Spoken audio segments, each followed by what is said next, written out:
Welcome to a brand new episode of Daniel Cormier TV, brought to you by Total Wireless, the official wireless provider of UFC. They're in your corner with unlimited 5G data that will not slow you down. All right, guys, today's show is brought to you by our new sponsor, Hard Rock Bet. Hard Rock Bet is a top-rated sportsbook app. It might just take the belt from any other sportsbook app that you use once you open it up and you see it for yourself. And guys, if you haven't tried your first bet on Hard Rock Bet, there's still time for you to get $150 in bonus bets if you win. So place a $5 bet. If that bet hits, you not only get your winnings, but you get $150 in bonus bets right away. Guys, today is a great day to try the Hard Rock Bet Sports app. So it's not just the welcome offer. You can get bonus bets, you can get parlay insurance, and other rewards. The rewards and the promos are nonstop. So download the Hard Rock Bet app and make your first deposit today.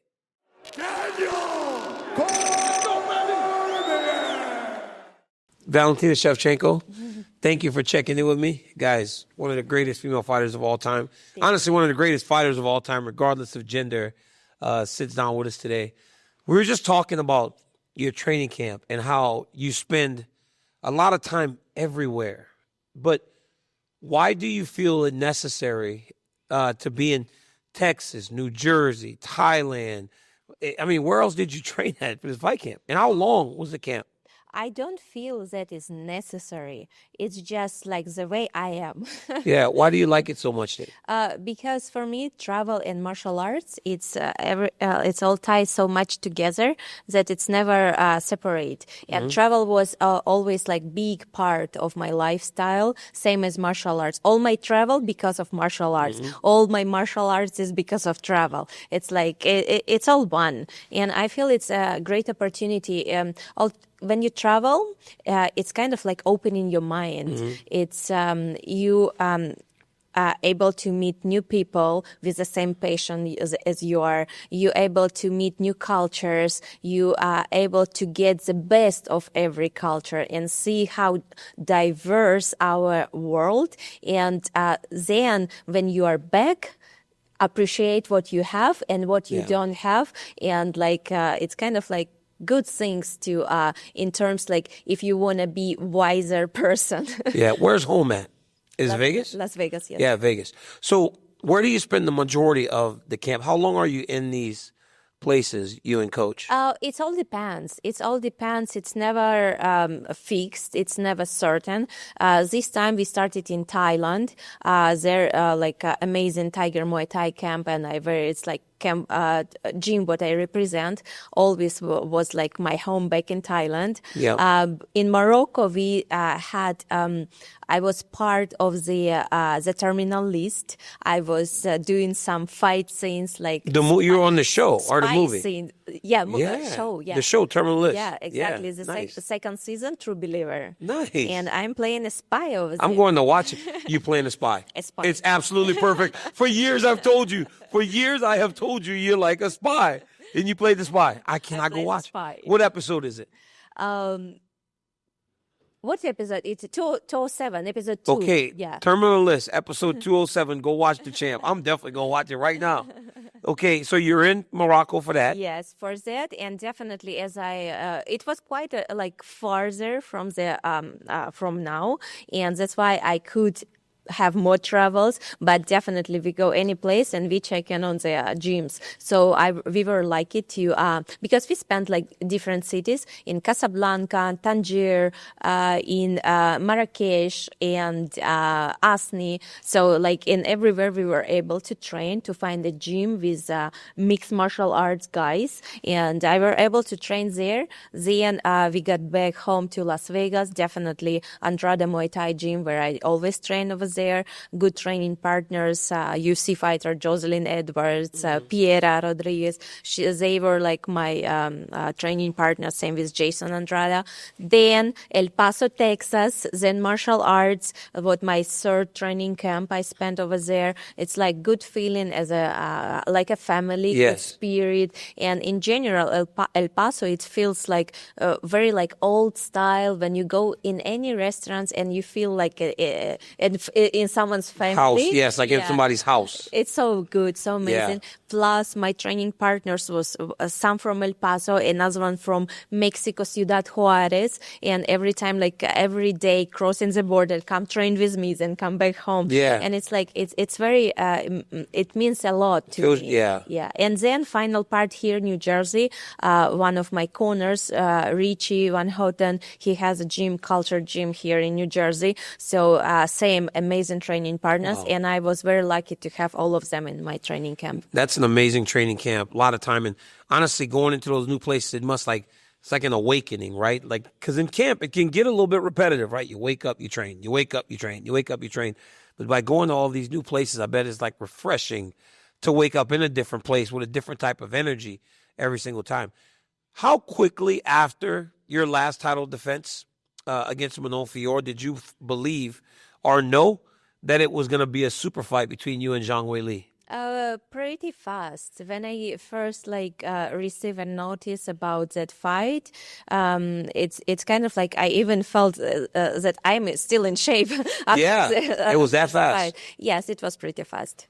But then I took a little bit time to actually recover from the training camp, mentally, physically, and we went to Washington State in Puget Sound, where I have a boat, and spent like about 2 months just living aboard, traveling from marina to San Juan Islands and all over the area. A lot of good fishing, salmon fishing, crabbing, shrimping. Wow. So this is the way how I was restoring my you don't get seasick? You don't get like stomach hurt from like all the rocking and it really bothers me. The best of Puget Sound, it's kind of like as a huge sea because it's not open ocean. Okay. You don't have these. It's not up and down waves. No, it might be a little bit like rocky, but not something like very horrible. But it doesn't bother your stomach at all? No. It gives me seasick. Last time I went to on my friend's boat, I throw up all over the side. The whole time I'm throwing up over the side.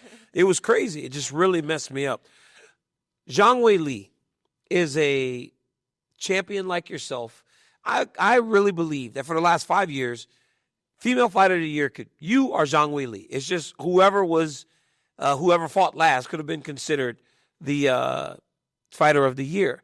What type of challenge does she present to you, being that you've defended this belt so many times against so many different styles? Weili, she's an amazing fighter. She's very strong. She's good representative of martial arts. And it's kind of like the highest challenge I consider during the training camp is everything that I have to prepare in the best. Mm-hmm. I have to be ready for everything because it's martial arts. It's MMA. You cannot think that it's going to be only striking or only grappling. It can be everything. So I have to be very alert in these terms, but I know that she is fast, I'm faster. She's strong, I'm stronger. And I will do everything. My training camp was amazing. I will do everything to win the fight and secure my victory the best way I can.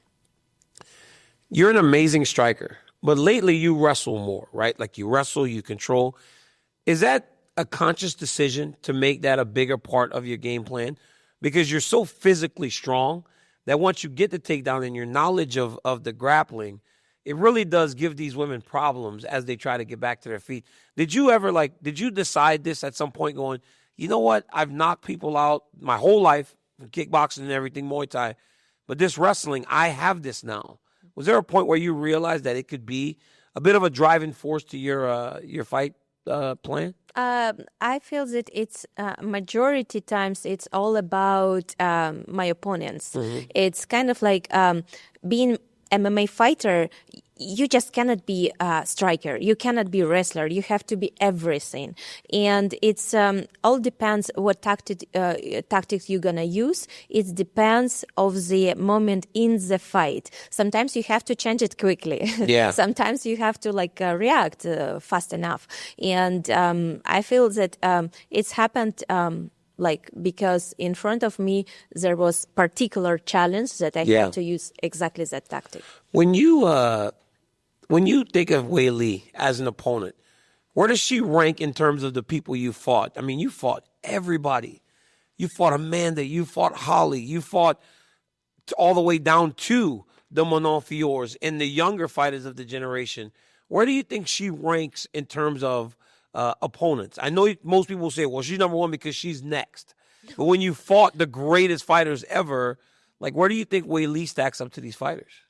I feel the same way that you are just told me because she's my next challenge, and I definitely will rank her like as a bigger challenge, because I feel that this approach, it's like helping me to be successful, because you are not thinking, oh, it's going to be like easier challenge. No, it's not going to be. Even if you are thinking it's going to be easier challenge, then you are facing like someone super furious, super hungry, like for the victory. And then like, oops. Yeah, that would suck. You do not want to overlook anybody. It's a fight. You have to be very ready for everything. That's why I consider my next challenge as number one. You defended the belt 10 times, right? 9 or 9. This is going to be number 10. You've defended 10 going for 11. Yeah. You've defended 10 going for 11. You are now in the rankings of some of the most successful champions of all time. But every time you go in there, you're as prepared, you're as ready as anyone. How do you continue to wake up in the morning and be motivated for this at this level? Because you never get an easy fight. As the champion, you always get the hungriest. You always get the most desperate to get what you have. This is the first time that you might be fighting someone that has as much money as you, because she's been the champion. Most people are like starving to get there, to get the belt, to get the money. How do you stay motivated to stay ahead of the curve like you have been for so long? Because it doesn't even look like you're slowing down at all. First of all, because martial arts for me, it's not the way just to get money. It's not my job. It's not my just a career. It's my lifestyle. It's my life. Yeah. I am martial art, not martial artist. I am martial art, and everything what I represent, it's martial arts. For me, it's all my philosophy, all my life. It's number one, and number two, it's a good balance between going hard in the training camp and a fight, and proper recovery. Managing the training process, it's very important too, because many fighter feels that if they don't train 3 times a day, it's kind of like not good for them, not good for them performance, but it's not right. It breaks them down. You break down. And you just cannot survive the full training camp with that much intensity. You have to do it smart. And I'm very lucky that my coach, Pavel Fedotov, who is like trained me since day number 1 already for like more than 30 years. He's a very wise man in martial arts, and it's like he every time guide me that correctly, that I don't have to worry about anything. I just do go and train. My job is easy. His job is hard. Yeah, mindless. It's mindless. And also having that familiar place, like you and coach have been together for so long. If you get in there and you're kind of dragging, he probably knows how to pull it back because he knows you, because you've been around and you guys have trained together for so long. Your guys' relationship is awesome, by the way. To see that you guys have grown to what your career is, it's amazing to watch. Because I was a guy that trained with only one group of coaches himself. You know, a lot of people jump between teams. You haven't done that. No, never, because I feel this is like loyalty. It's number one, like feeling of this responsibility to each other. And, it's kind of like I grew up in Kyrgyzstan. It's very far from here. My way to get into the UFC, it was one of the hardest ways. It's not something like you reach 5-0, 7-0, and it's like guarantee you're going to be a UFC fighter. Yeah.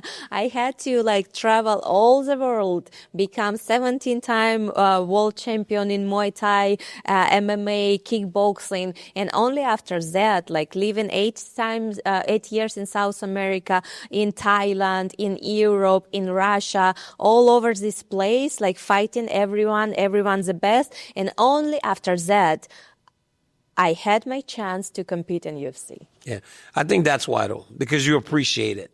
All that you had to go through, you appreciate the ability to do what you do at this level. And, I mean, you've done it as good as anyone, and you continue to do it as good as anyone in the UFC's history. So congratulations on all your success. You are the best. Guys, Valentina Shevchenko once again tries to defend the Flyweight Championship of the world this weekend at UFC 322 from Madison Square Garden. Make sure you go follow her. Seriously, She is a Renaissance woman. She owns boats. She fishes. She does it all. She hunts.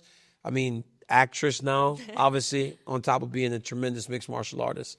Make sure you follow her. Until next time, buy the pay-per-view this weekend.